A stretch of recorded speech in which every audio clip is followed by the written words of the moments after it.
I'm up patrolling on the street late night. Disturbers crawl on the block, gang fight. The RP sound scared, putting M's on it. Said there was a gun inside of the car with the big rims on it. I arrive in the area and everything is calm. I hear some Migos playing, look up where it's coming from. Airline receded, Benz, coupe, western direction, speeding, burning. Rubber spinning on us in the intersection. Probable cause, gotta get behind it, stop him fast. Got him on 4 violations, plus his 5 tags. The driver then keeps caught rotten, dirty, stuttering and stalling. The front passenger started hating with the name calling. Welcome to Unplugged, the resource that encourages you to find hope to overcome any obstacle life might throw your way. We don't get to choose the circumstances we're born into, but we definitely get to determine how we finish the race. My name is Dr. Atlas Hilaire, and we have an exciting episode for you today. We're joined by Sergeant Bernard Finley with the Fresno Police Department. Thank you so much, Mr. Finley, for joining us today. Can you just tell us about Bernard Finley? Well, first of all, thank you for having me. About me is I was born and raised in Compton, California, as you know. I was a athlete. I loved sports. And I had the opportunity to play for my high school, Dominguez Dons, Go Dons, which basically allowed me to earn a scholarship eventually to play football over at Fresno State. So love the sport. Yeah, got me to school, played for Fresno State all 4 years, actually 5 years. I redshirted my freshman year. And after I graduated there, I went into law enforcement, joined the academy, and got hired on with Fresno PD. Awesome, awesome. So I wanted to bring you on Unplugged because you grew up in Compton, California, a place that was notorious for gang violence, drugs ran rampant in our city, just so many crazy things we've experienced. And I might bring up some of those things a little bit later on in the interview. What was it like for you growing up in that environment? To be 100% honest with you, it was scary. It was very scary. It was challenging. You know, when you're growing up in the hood, you tend to look at certain situations like gangs, and if you're not focused, you can get swallowed up in that life big time because it was glorified. You know, they had the cars, they had the girls, they had all of the status. And hey, when you see that, you as a young, impressionable, teen, you want that same thing. So you start to think, hey, that's the way to go. But at the same time, I was able to see that there's consequences for being part of that gang. And I guess the fact that I was able to see the consequences, it really slowed me up to not cross over the line. So Gotcha, gotcha. That kind of gives us a great segue to my next question. Explain the mindset that you had to develop just to function and to be safe in that environment in Compton. Because it wasn't just you, I grew up in Compton too, and from my experience, you just couldn't get up, leave the house obliviously or haphazardly, just put on anything and go to this corner store and come back home safely. So explain the mindset that you had to have to be safe to move around Compton. absolutely. I think one of the things is you have to understand the culture in itself. And what I mean by the culture is the rules to the game. There's certain colors, and that's what it was, when I was growing up. It was colors. It was, red and blue. And it actually, from red and blue, you have to know, what area you were growing up in, because each area, it could be a couple of blocks long or several, 10 to 15 blocks large. Each hood, you wore certain things, certain colors. So you literally had to have that mindset of knowing, hey, I can wear this if I'm going here or there. I can't wear that, you know. And that was the big thing, is kind of understanding the rules to the neighborhoods. And if you was able to do that, you know, and follow those rules. Hey, I can't wear this when I'm going here. Um, and you know, kind of stay in your lane. You know, if you were an athlete, that's what we did. You know, I was an athlete. Hey, that was the first thing that came out of my mouth. I'm an athlete. I just trying to play some ball. And you know, most of them would respect that, Uh, depending. But just learning the rules of the streets. so you went to Fresno State University. You graduated with your bachelor's degree. Despite not being the prototypical size for football, I mean, we're both like 5'9". You might be a little bit taller than me, a little bit faster than me, but you were not the prototypical size player. You were able to letter in Division I football. You played alongside some people who went on to play in the NFL. What was it like to defy all of the stereotypes and end up not only going to college, but doing very well? That's a good question. You know, the group that I found in high school, and I want to say that they played a very big part in that, because we wanted to play ball so bad. And I was a kind of slow coming along, because all of my friends, including you guys all had played Pop Warner. And the only thing that I was playing at the time before I got to high school was flag football. So I was like, you know, I didn't quite understand what it was, Mhm. um, until I that freshman year at Dominguez High School, and I met, you know, all my buddies, you, Sean, T-Bone, you know, Marquell, all of those guys. You know, they lived, breathed football. It was a culture. Like literally, it was like that's what, you know, they wanted to do. And I remember, you know, coming up, we were also looking up at the older guys, and it was Bruce Walker and Guy Freaky, Dion, you know, they were just some great players. And they had their eyes on college. And so seeing that, I mean, seeing it, being around it, and just understanding. And then when folks were starting to get letters, I got obsessed with it. I was like, I gotta have that. I gotta have that. And more so as I saw it as a way out. I was like, that's the ticket. That's the ticket. And um, you know, ball, all those things. And then um, how you handled yourself in the classroom too. That inspired me even more, because I was like, this dude, he handles his business. I gotta up my game, dude. I gotta get it here right. So, you know, it was I really, you know, because my mom was about education, but my dad was about going to work, just going to work. Mhm. He was about where that's where he wasn't thinking about school. He was about going to work, working hard, and earning your Practical money. stuff. Exactly. And I was like, that's cool and all.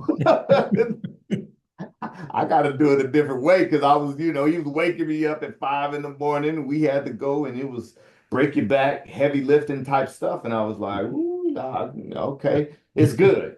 If Uh-huh. that's what you want to do, I, you know, after meeting you and some of the other guys and gals that was in our clique, I was like, there's a different way. And then I latched on to that. I wasn't even thinking about our clique in high school, but now that you brought that up, can you kind of talk about that? Because in my opinion, I felt like our class was a little bit different. And I mean, all of the mess that we were surrounded with, we just moved a different way. And I still talk to Mrs. Bonner, our high school counselor, and she even still talks. She's like, you guys were a special group. You guys were a special class. What was that like?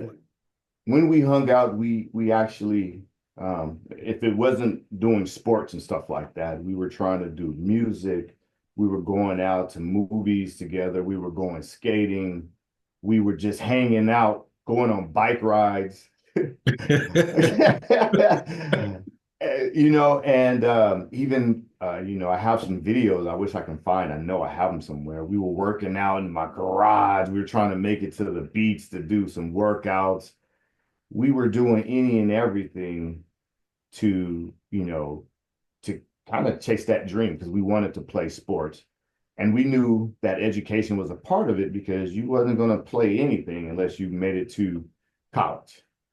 And because of all of those things, our group, honestly, and I don't know how it happened, we all gravitated to each other. Like we literally gravitated to each other. It was effortless. We weren't trying to be something that we weren't. We got along with almost everybody in the school, and I'm talking from the most gang bangingest guy there was to the person that we didn't even know their name because they were just so quiet and to themselves. And we got along with everybody. And I think one of the things it was is that it was courage. Mhm. We had the courage to say, I'm not doing that. I'm gonna be over here. And it takes a lot of courage because you are having pressure. And you're having pressure and peer pressure to, go do this and go do that. And I'm not saying that we were 100% perfect. Mhm. When we Mhm. got close to crossing that line, it was something about it that foot just did not walk across that line. It's just, no, we can't do that. And because our group was, um, it was we had numbers. We did and it was an eclectic group because we were all into different things. We Mhm. were, and we got along. I remember some experiences with you on our clique. We were like, sometimes we were this close to some disastrous things. I mean, we would go to a regular house party, and next thing we know, they shooting up the party, but we were fine. I don't even know how to explain it, but can you kind of talk about how we were in that environment, but we weren't in the environment? Like we were so close to the danger, but for some reason we always managed to stay safe. I can't explain it. Well, like I said, I think it kind of comes back to courage. We were and actually it'd be courage and fear. One, we knew that there was some repercussions if you did cross that line. Um, and we honestly, I think we were just really, really good kids. To be honest, it was like, and I'm talking about to the core. We had, you know, that that base, that that that thing inside of us that we wanted to be cool, we wanted to do certain things, but we knew that it wasn't right to Mhm. cross the line, right? And so when we were out and about and we saw danger coming or something that we can't do that, we were quick thinkers. We would, okay, we had to react. Okay, let's take ourselves away from the situation. Okay, and we didn't panic. And I think the reason why we didn't panic is because we grew up in Compton. We understood the rules, the regulations. We were liked by a lot of people. Like we were liked. We weren't causing trouble. We weren't picking fights. We weren't doing any of that. And Mhm. so I think we were kind of in that area where people weren't just looking for us to bother us. Mhm. So when we were in a testy situation, they'd be, "I'll get out the way, I'll go play sports. I'm going after this person or I'm going after that person because, we weren't trying to be something that we weren't." Mhm. And I Mhm. think that had, helped it out a lot. So, Doubling back to your college experience, because mhm. being in Compton was one thing, but then going to college and you went up to Fresno, which was in Central California. LA is Southern California. Fresno is in Central California, like two different worlds. Yes. How did that experience help change your mentality and the fact that you were coming from Compton and now you were in a completely different environment? I'll never forget this. And this is what really motivated me to continue in the path of like, I gotta have more of this. And you, I'm pretty sure you know what it is I would never forget the day that I got dropped off. I got dropped off to college, ready to go. And I remember there was a 7-Eleven down the street. It was like 10 or 11 o'clock at night. I remember walking to the 7-Eleven, going in, buying whatever I wanted to buy, and walking back to my dorm. I never did that in Compton. I never did that ever. It's like you just, the street lights come on, you needed to be in the house. Why? Because there were some folks out there with some bad intentions and you didn't want to get caught in the cross, fire and that stuff. So, but I remember that taste of freedom, that taste of, wow, this is what it was like because our norm was be in the house before the street lights go on. Mm-hmm. Don't you go walk into that corner store. You got to do a swift jog and you need to get in and out before something happened to you. So that I will never forget that feeling. It was like I can breathe. I was like, oh my goodness, I'm free. So I remember that distinctively. The other part of it was literally just trying to understand how Fresno moved. Fresno do have their issues with gangs, and it was different. It was a culture shock. It wasn't all about red and blue, cause of blood, straight. That's what it was, because some gangs had red and blue in the same gang. Which was confusing. And I was like, wow, they did that, So just understanding the dynamics of the city, that was a big thing. It wasn't as prevalent as it was in Compton, that's for sure. Especially around the college. Everything had kind of calmed down. It was around the outskirts that were further away from the college, where you had some real issues. And at that point, once I got a taste of being free and I can move about, I was like, well, I don't need to go to those outskirts. I lived in that for like 18 years. I was like, I'm good. So just understanding that, and one thing I will say is that you learn how to move. Not so much talking a whole lot or asking too many questions. You're just looking, observing, understanding, learning.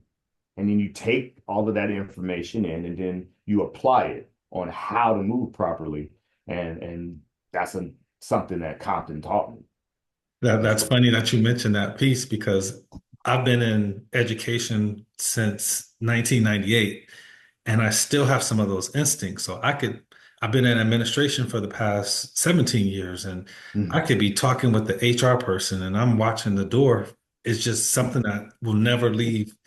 And I remember one day I kept checking the door and I had to apologize to the HR lady because I was like, I'm sorry, this is just an instinct that has been instilled in me and it's hard for me to turn loose. I said, but on that note, if anything ever happens on campus and you see me take off running, don't ask no questions.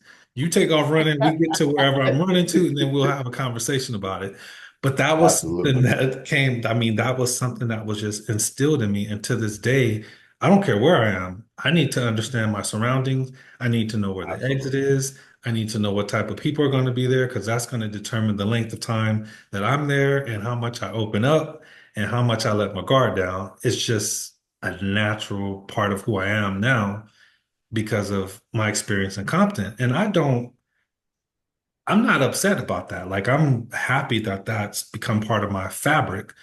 And so, with that being said, when you were at Fresno State University, I'm sure you got questions like you say, "Oh, I'm from Compton." People, "You're from Compton." How did that feel having to constantly defend or justify where you were from? You know, that came along a little later. because the dynamic of the Fresno State team, Mhm. especially during that era, they were recruiting Southern California big time. Uh, So they were recruiting Southern California and they were also recruiting Northern California. So when we got there, it was LA and the Bay all day. That's just what it was. And so that literally it was LA and the Bay. And I had the privilege also to pledge Alpha Phi Alpha in uh, 506. And all my brothers were from LA. They went to Locke, they were to Washington, all of them were from LA. So it was basically we had a little small community of like-minded people who came in with similar backgrounds. mhm. So, and that's who we spent 100% of the time with. So I was a little bit shielded from it. That big culture shock of, oh, you from Compton, because hey, we were competing. Mhm. Compton was the worst place, in the world. East Palo Alto was the worst place. No, I'm from East Oakland. So we was all having that conversation, which I guess that made the transition a little bit easier, um, as far as we had that connection, and it was several of us. And um, to think about it, when I came to Fresno State, we had multiple people from Dominguez High School went to Fresno State as well. Uh-huh. Uh-huh. So that made it even easier because I mean, once we were there, we were hanging out and we were always, driving back to, Compton together on the weekends. We were definitely almost every weekend we were before I made the travel team, we was in back at Compton like every other weekend, you know. So to answer your question though, it happened later on. Once I kind of finished with college, I was transitioning to the law enforcement and the professional realm of things and Mhm. early adulthood. That's when it hit like a ton of. It still hits, and I can tell you, I was telling some coworkers, this happened maybe a week and a half ago, 2 weeks ago, and it was crazy. They were having a discussion about growing up back in the day, and they were talking about, do you remember when we used to go and ride around, with their bikes and be out, super duper late, and I was like, yeah, I didn't experience any of that. I was like, and we have a couple of little busy neighborhoods out here that are very, very rough, right? Uh-huh. I would say, well, that's the neighborhood I grew up in. So I was like, I wasn't doing any of that. And then they were like, oh my goodness, I'm sorry. I didn't know. And they're always apologizing. And I'm like, I'm good. I'm here. Don't apologize anything. I survived it. And hey, I moved out. So I get it more in the later adulthood than when I was coming up. You mentioned being alpha, you were on the police force, you played football. As a child, what did you see yourself doing as an adult? Um, that's a good question. Because I honestly, I wanted what I wanted to do because my mom was in education. I wanted to be a history teacher Uh, and I wanted to coach football. I wanted to be a history teacher and be a coach. I wanted to coach football. And that's what I wanted to do. But it was around my sophomore. Well, I think I did have a fascination with law enforcement as well. mhm. Because when I was in the seventh or eighth grade, I won, or I had the privilege to be chief of police for a day in Uh, Compton.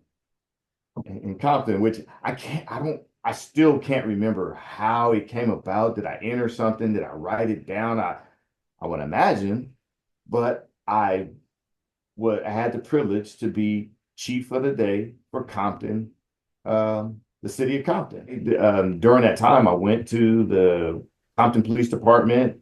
I was supposed to kind of hang out with the police chief. However, there was some incident that happened Mhm.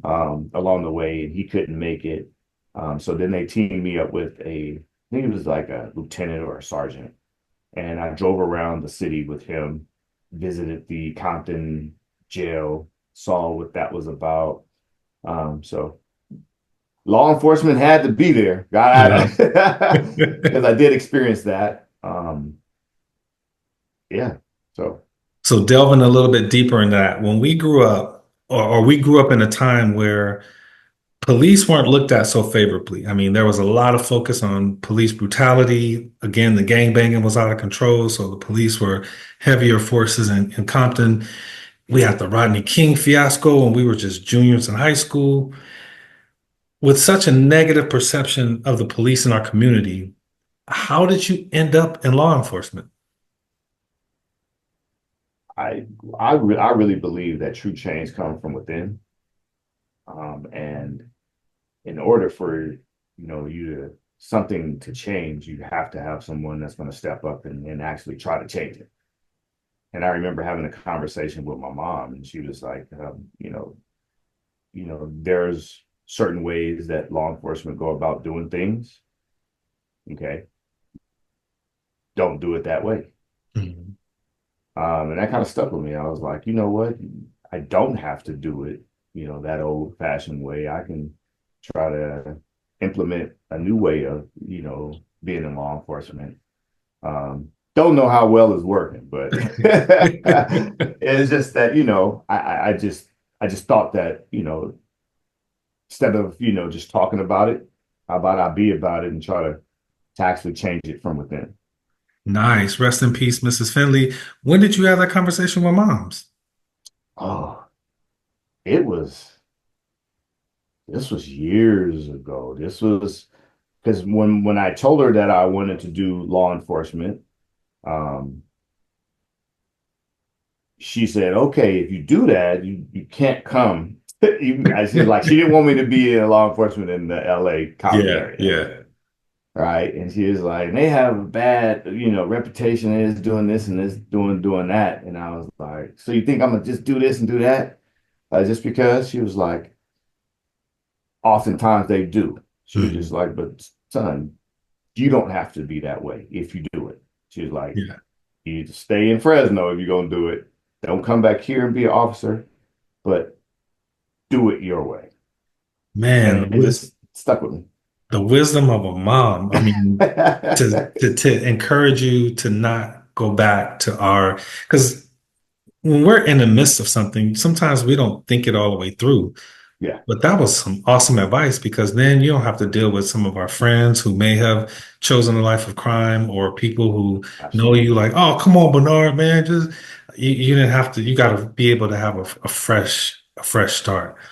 Man, Absolutely. now that's some good stuff right there. Yeah. How do you feel that you're making a difference in the world? I think I'm making a difference. And I say this is I came up with this little slogan is like, difference is going to come one contact at a time. Okay. And it's very minuscule. It's small, but I've had contact with people in very bad situations where they gave me thanks. Hey, I appreciate you. Mhm. Hey, they apologize for going off on me. I've gone hands on and got into fights with people, and they didn't curse me out every which way. And they said, you know what, I appreciate you.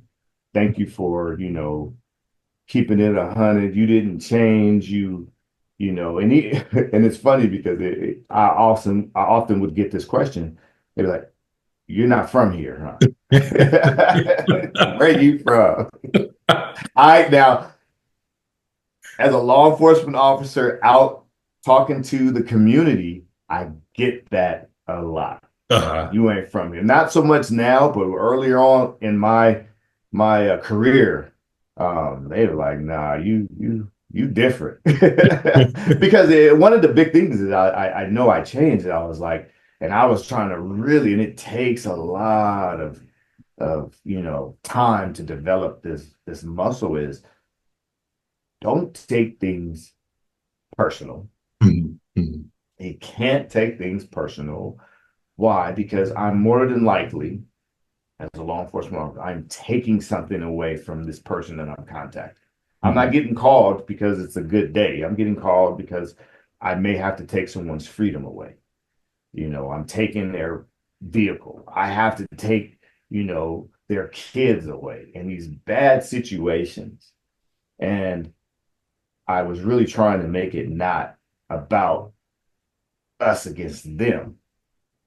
And I really try to focus on that. And quite frankly, I believe because I grew up in Compton in the situation that we did, it allowed me to step out of my shoes, put myself in their shoes, Mhm. and try to understand it from where they are coming from. And it helped me approach situations a little different. Nice, nice. Can I tell a story that we had the issue we ran into with law enforcement back in college? Absolutely. I think this helped. I think I helped to get Bernard into law enforcement. We're in college. Everybody's freshmen in college. We all come back as over the holidays and we go to some club. And I'm not proud of everything that I'm going to say, but Oh. we had some open bottles. We're only what, 19, 18, 19 years old. 2, 3 in the morning is 3 carloads of us, and we are doing at least 70, 80 down surface streets on our way home. 3 carloads. We're the car Bernard is in. I'm a passenger. Bernard is driving, and we are flying down the fruit, not down the street. We come to a stoplight, and the police lights us up. Woo! Everybody stop. The light turns green, and our 2 carloads of friends on either side of us floor it. Take off. Bernard decides to pull over, and I'm freaking out because I'm like, what am I tell my mama? This can't be. We can't go to jail. I'm panicking, and Bernard's just like, Atlas, relax and just tell the truth. I'm like, man, we might. He's like, just chill out.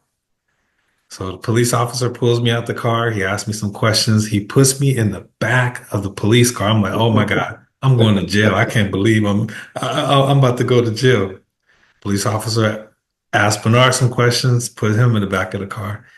He checks the car. Everything we said pans out. So police officer brings us out of the car, takes us back to Bernard's vehicle, and he's like, get the 40 bottles. So we grab the bottles. He says, dump the contents out of the bottles. We dump the beer out. He tells us to throw the bottles over the fence. It was a chain link fence right on the side of the street. He tells us to get back in the car, and he tells Bernard, hey, break it down to 60 and be careful. And he let us go. And I remember you telling me like that was also a big part of you becoming law enforcement. Absolutely. Yeah, that was one of the more scarier times. Because when they lit us up, first of all, we was racing. My buddy, he had a probe. It was a Plymouth Laser. It was like an Eclipse. And I had just got it. So we were probably 20. Okay. We were about we were about 20, 21. We were a little older. But anywho, we raced. And I'm rolling dirty because I didn't have a license plate. I had just bought the car. Didn't have a license plate on it. I'm like, we had alcohol. We had a 40-ounce bottle and a Cisco bottle. I will never forget. It was who drinks Cisco? Vomit. Anywho. And I'm like, oh my goodness. And here's the kicker though. When we got pulled over, I was like, first of all, it was a white cop. We was in LA, and the tensions were high. Yeah. It was high. I was like, okay. I was like, you know what? I was like, I messed up. I was racing, got alcohol in the car, had been drinking. I was like, you know what? I'm just gonna own it. I was like, they can take this car. Like,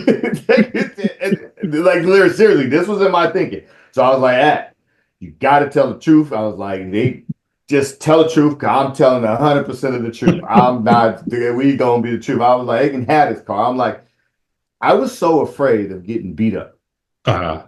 That's what I was like. I cannot get beat up. I was like, no. Jail, okay. I'm gonna call somebody. Please come bail me out. I just didn't want to get beat up and hit with a billy club. That's just so sad. Because that's what I thought was gonna happen. I mean, it But was right after, it was a couple years after the whole Rodney King thing, yes, the it wasn't riots just and all of so that. I was like, we about to get clubbed to death. And so, but that left a lasting mark on me. I was like, holy crap. I owned it. Whatever the outcome was going to be, it was going to be. It was, I'm guilty. Just, and when he said, yeah, he was like, what was you doing? I was like, racing. He was like, did you win? No. He said, I know. He sat us in the back of the car, checked it, had to pour it out, and break it down, make it home safe. I was like, oh. And And this wasn't the only time that happened. It was that was about the worst. okay, But okay. but I've had other times where I was speeding and on my way trying to make it back to Fresno, and I pulled behind a CHP officer. I came up on him fast because I was late. I had to get back before check-in. He took off. I thought he was gone. I sped up again and ran right back into him too. I didn't run and hit him or anything. I was like, oh my goodness. He pulled over, backed up, got in back again, lit me up and pulled me over. And he was mad. Older, he was upset with me. And he pulled me over and he was like, do you know that you're gonna blow up? He said something like the drive rod out of that car, and he just going off on me. I was like, I'm sorry, sir. I'm guilty. 100% I was speeding. I'm sorry. He was like, I'm gonna, and he let me go. He's like, I'm gonna get back on this road and I'm gonna set the pace, and you're gonna drive behind me, and you're not gonna What? go. Yes. Yes, sir. And he took off. I got back behind him and I drove the speed limit. And we drove probably the speed limit for about 3-4 miles, and then he pulled off. But Wow. those things just stayed with me. And I was like, oh, I guess honesty is the best policy in certain type situations. So and they've always, stayed with me. Uh-huh. Uh-huh. Well, for those of you who don't know, I'm pretty sure none of you know, this is like one of my best friends. I met Bernard back in 1989, freshmen in high school, and we just became so close, and we've done everything together except for go to college. And it's probably good we didn't go to college together. We probably got in a lot of trouble. But Bernard, man, as I mentioned, Bernard has gone on to finish college. He has his bachelor's degree. He's a sergeant in the police department. He does music. He owns property. He's a fraternity. He's in a fraternity, Alpha Phi Alpha Incorporated. He is living the American dream. And so before we go, I want to give you an opportunity to share some information about where people can find your music. Oh, yes. Well, my stage name is B Fin Dub, and it's basically my name abbreviated. B Bernard Fin, Fin, Finley. Dub is the second. I'm the second. My dad was senior. Rest in peace, Dad. So just shortened it up, B Fin Dub. You can check out all my music. I got about 8 songs out now on Spotify, Apple Music. B Fin Dub. Just look me up. BFINDUB. Look me up, and you can find my music. Awesome, awesome. Well, thanks again, Sergeant Finley, for joining us for Unplugged. Until the next time, remember, we do not get to choose our circumstances that we're born under, but we definitely get to determine how we finish the race. Till the next time, you guys take care. Thank you. Peace.